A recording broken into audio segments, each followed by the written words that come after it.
Essa matéria é um oferecimento de IG Piscinas, a minha piscina. E hoje eu estou muito feliz aqui, conversando com meu amigo de longa data, o Mark Guibraz. E eu estou muito feliz porque eu estou do lado do homem mais feliz do estado de Roraima. Mark Guibraz, manda um alô aí. Mark Guibraz. Um alô especial do Mark Guibraz para toda a galera de IG Piscina. Muita paz e muita axé, muita coisa boa e muita alegria. Imagine all the people living for today. Imagine there is no country. Is even if we do, nothing to kill or die for,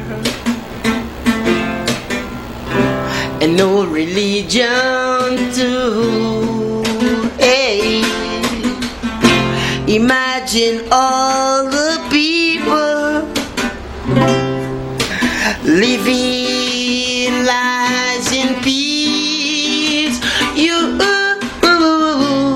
You may say that I'm a dreamer, but I'm not the only one. I hope someday you will join us, and the world we live is one. E a gente vai viver junto nesse mundo maravilhoso. E a gente vai viver junto.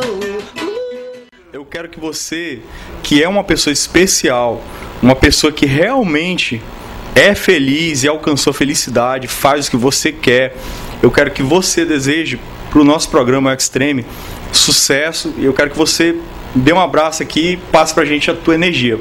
Tá, beleza? Pode ser?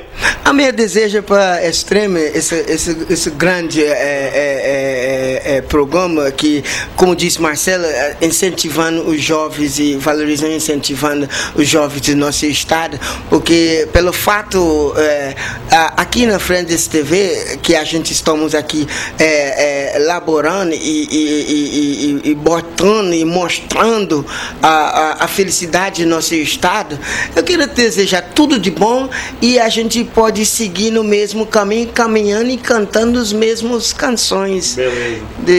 Deus ilumina mais a nossa cenografia para pegar mais coisa boa e para transmitir isso daqui para os nossos povos roraimenses. Gostaram da entrevista? Esse dia, quem estava fazendo essa reportagem, você já conhece, é o Marcelo. Eu estive como cinegrafista por um dia e eu me emocionei. O Mark é um cara muito alegre, é o cara mais feliz mesmo de Boa Vista, do estado de Roraima, enfim.